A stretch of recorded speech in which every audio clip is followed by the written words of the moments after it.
But moving on to another team in red, who I've kind of changed my tune on. It is my own team, and as you can see from what I'm wearing, I'm not wearing the kit today because I've got some scary truths. Unfortunately, I've got a lot to say about our players, which I always do. But I've got a message for the manager, and obviously we're gonna go over the results. So we played Brentford in the early kickoff on Saturday. We lost 3-1. I was having a conversation with one of my mates saying that he has to win against Brentford and Sunderland because after the international break, we're playing Liverpool at Anfield. And that's claimed the jobs of, 2-3 of our managers. Like Mourinho went that way.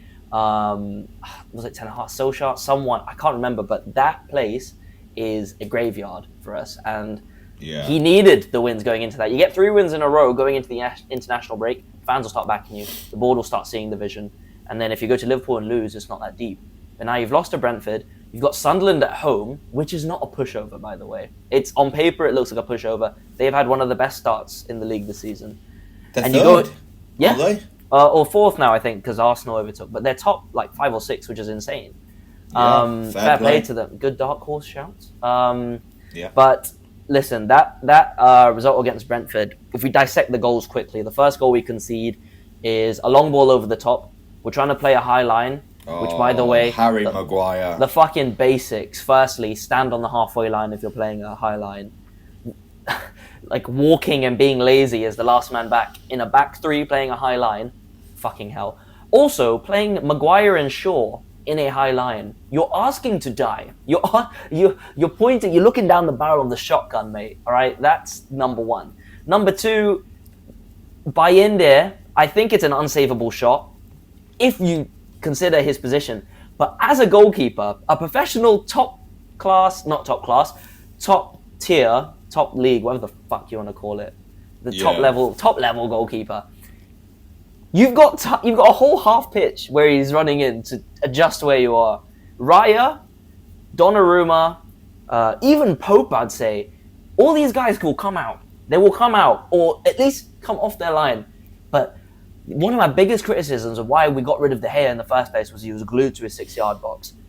Bayende sticks in the 6-yard box and he's running. He's running at him, standing in the middle of the goal like a fucking dunce, mate.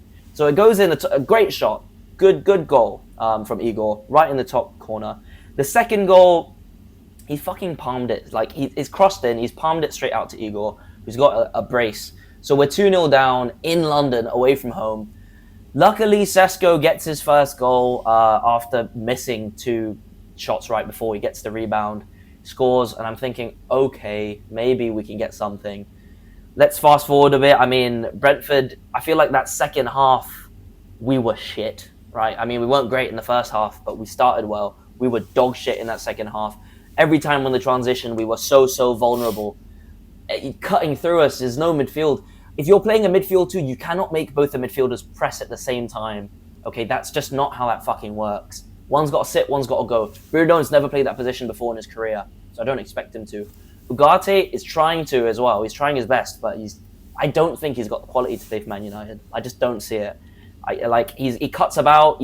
How like he played for PSG, I have no idea, bro. I literally have no idea. Mate, you embarrassed him. Like, Newcastle midfield embarrassed him. And, yeah, I don't think he's got the level. He's a worse Fred, which is crazy. He's a worse Fred. Yeah, that's accurate. But, look, we were so vulnerable in the transition, but somehow, some way, we get one move together, we get a penalty. Should it be a red? I think so. I think Collins has pulled Mbeumo back. He's clearly, if he gets contact on that, it's on target, at least. I don't know if he scores, but it's a clear goal-scoring opportunity. But the Premier League said that he was not in control of the ball, so it's not a red card, which goes against the rules. What do you think? Are you surprised, my friend? No, I'm not. I'm really not. I'm disillusioned at this point. I'm not surprised either. I don't even...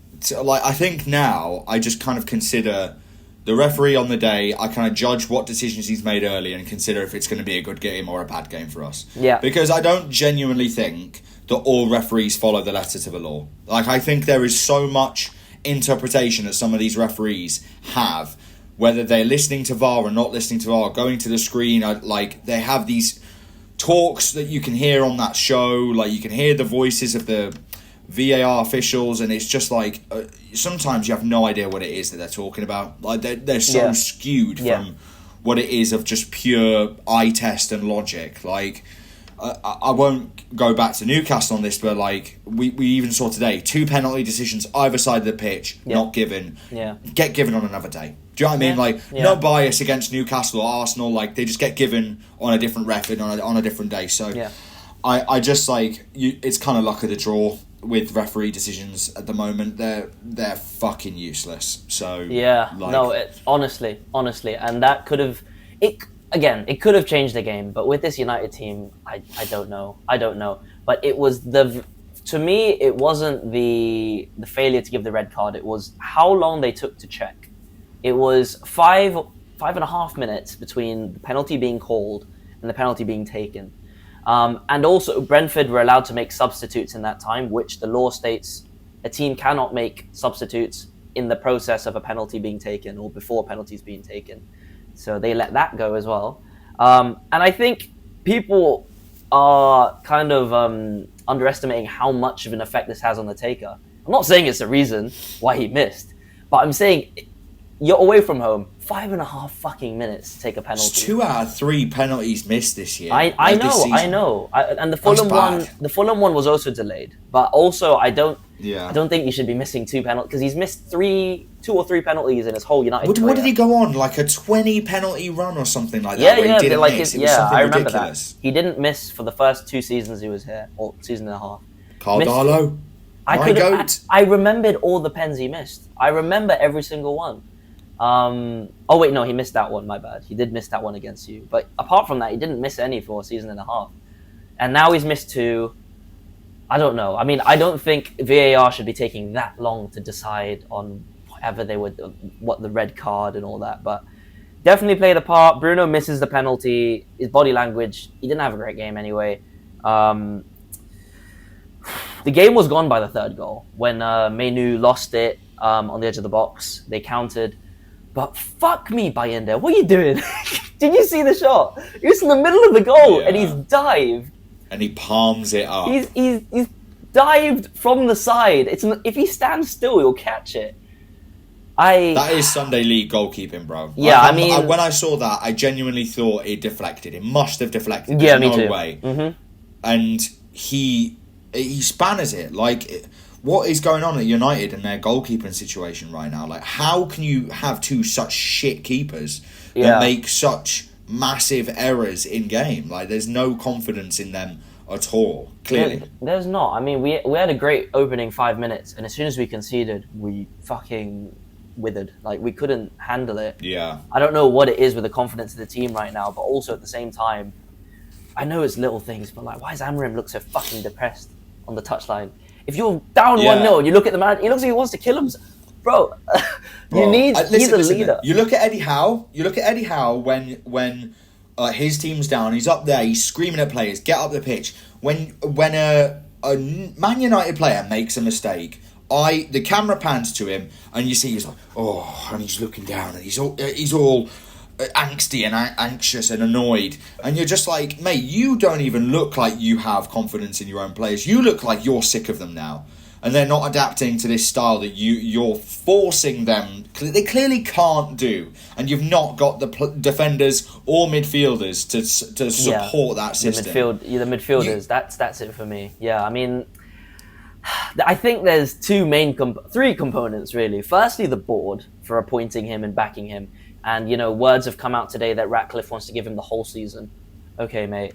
The second one is the players, which I've been talking about since he got appointed. I don't think the players have the right mentality. Like, apart from... I mean, Bruno had an off day, but 9 times out of 10 he's there and he's trying to will the team on. But apart from him, I don't think the rest of the players in that team have what it takes. And Bumo didn't like being booed by the Brentford fans. He was invisible. Yesterday. Like one shot. Yeah, one shot. Cunha is good on the ball, but he doesn't fucking pass. Like, he needs to learn to play with the team. He literally dribbles it from the halfway line. He can take the ball on around that area, or maybe like 20 meters in front. Dribble for about 10 meters, shoot, either on or off target, but it gets saved. Like, that is all I've seen of Cunha since he's been at United. And a few little nice flicky touches. He's got a pass, man. You've got to learn to play, but I mean, I've spoken about the midfield. I think playing Shaw in a back three against a team that have pacey attackers is suicide again. I think that's dumb. And I don't see Luke Shaw really having a lot. I've said this for years. How is he stuck it out this long? How is Dallo? I've been saying this since we started this fucking thing. The touchliner. We started this in 2022. Dallo is not good enough. I will keep saying it. Yeah. He can't defend. 2022, fucking hell. He can't defend like one-on-one. He can't mark the back post when a cross comes in. He's just passion. Because at Old Trafford, when he comes out, when they come out shaking hands, he runs, he does diagonal runs, and then he claps the crowd. That's all he does. Like 10 completed claps. That's it. That's all this guy does, right? Anyway, I don't think it's good enough.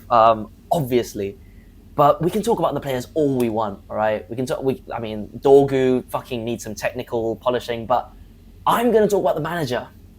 I'm gonna do it because I've been backing him and I've been trying to believe. I'm not going to say Amorim out because that's really reductionist, and I think there's more to it. I think he's not learning, and this is the problem. You can play a 3-4-3 in the league. Glasner does it, and Glasner wins, clearly. I mean, they beat Liverpool. We'll talk about that in a bit, hottest managerial prospect in the league right now, you'd probably say. He does it, and he knows how to win. He knows how to get the best out of his players. That's point number 2.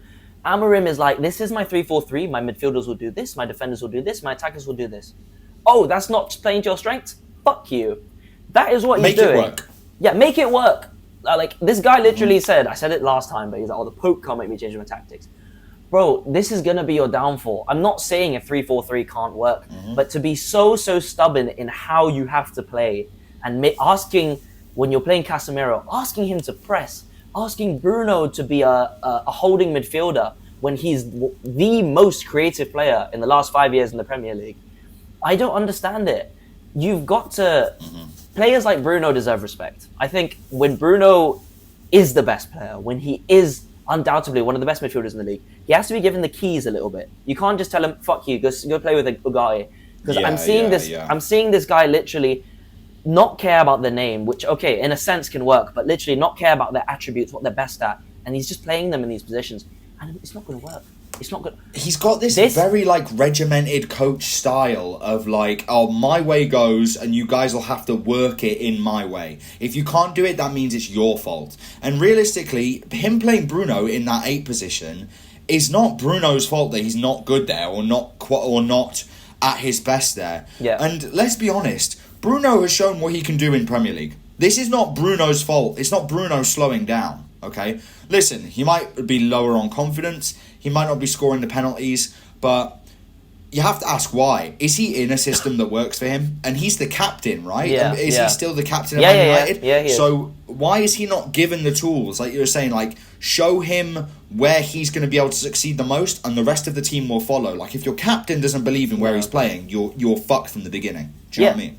No, yeah, exactly. You get the best out of him, you get the best out of the team. He had a decent game against Chelsea last week. Scored his 100th goal for United. You can see the respect. We gave him a cool memorabilia thing of him celebrating each goal, and the whole team was in the training cafeteria. There's clearly respect there, but why is the respect not on the pitch? He can do more. I know this, and I know it's some people are like, just play Mainu. Just start this player here, this player there. We need to. Ahmad wasn't playing. Bro, all these players can be back. We're still not gonna look like a team. Yeah. It's so easy to go, 3-4-3, play 4-2-3-1. Mate, we can give us a 12th player, we'd probably lose against Brentford. Well, this is not FIFA custom tactics, bro. It doesn't work like that. I promise you it doesn't work like that. Exactly, and that is why I think the writing's on the wall for Amorim. I think it's a matter of time.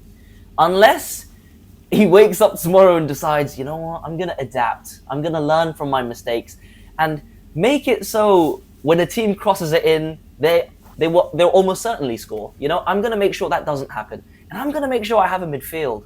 If he wakes up thinking this tomorrow, he might keep his job. But he's been here almost a year. And by the way, that's if we keep going the way we do, which is under a point a game, he will reach 38 games in the Premier League, which is a whole season. with 36 points. And for those who don't know, that gets you relegated. That gets you relegated. That gets you relegated in the Premier League. If we win our next 5, we won't. But if we lose, that guy will be able to buzz his hair. He'll be able to buzz his hair, but we'll have 47 points. Astaghfirullah. 47 points after 38 games. Now that's unacceptable. I don't care. Okay, so when is your deadline for Ruben Amorim? When do you cut off and say, listen, no, he has to go now? If he is still having, let's say by Christmas, if he is still performing, still trying to shove Bruno into the 8, still not playing Mainu, still playing the same system, same kind of results, you might get a lucky winner here and there, but Sesko 3 goals, Cunha 1 goal, 1 assist, Embuemo 5 goals, 1 assist, that kind of these kind of numbers. What are you saying at December? I think it's time to go. I genuinely think, this morning, I saw breaking on my phone. I was like, okay, he's gone. And I was fine with it. So I'm actually okay with him going now. I'm not going to call for his head, though. It's not like there's such an obvious replacement. But I'm ready. I'm ready for him to go because I cannot have a manager at my club who refuses to deviate from how he thinks football should be played. The best, Mourinho, Ferguson, even Van Gaal, Guardiola, these guys adapt. Guardiola came over to England, he had 1 season, and he was like, oh shit, okay, they play different here. He came 4th, and he saw how important winning second balls were. So he signed the player. I mean, obviously he had the luxury of all that money, but he signed the right players to deal with that style. Well, so do United. Let's be honest. Do United. I mean, a bit, but okay, yeah. In the last 2 years, he's been backed. But I think Guardiola's been backed on a level we never, ever, ever see ever again. Spending 100 million. You didn't even get Champions League football this year, to be fair, and you still spent all that money. Yeah, no, exactly. But that's the thing. We have the money, but we also tried to back our players. Like Højlund, we had for 2 years. Anthony, we had for 2.5. We kept him for 1 or 2 seasons too long. Way too long. Yeah, so City, 1 season, cut him off. They literally just fuck off. Yeah. I wish we did that, but we don't. But fair play to the board. They said when we sign all these players, if they don't make it in 1 or 2 years, they're gone. Most of them are gone. I mean, some on loan. But the point is, back to the point. Amorim, I think it's time to go. I didn't want it to happen this way. I wanted you to fit in. I wanted you to find a way to make this system work. Not the formation, the system. But he's so stubborn in his ways. He's so set. He's so rigid. He doesn't want to change at all, no matter who we're playing, no matter the situation. I think it is time to go. And he said it. He keeps saying it. Yeah. If you don't like the system, sack me. Maybe he wants the 12 million payout, and I don't blame him. I think he does. It's quite a lot of money. I think he does want to. He wants to leave, bro. I don't think I do not think that Ruben Amorim thinks he can save himself. I think he's putting this front on, sack me if you want. You hire me for my tactics. This is what you get. And we need to be better. I don't think he thinks that he's going to last another season. Personally, I think he sees the end in his eyes. Yeah, and you can see it fading away. You can very quickly. It looks like we're back at square one very soon. Whether it's tomorrow or whether it's at the end of the season. If we do sack him in the season, Ollie, interim, get him in right now. Get him back. I think we just need someone to raise the vibes. That's all. I think we need that more than anything because we've been depressed for 3 seasons, apart from the FA Cup win. But yeah, give it to me. I'd like it. Or Carrick, give it to me.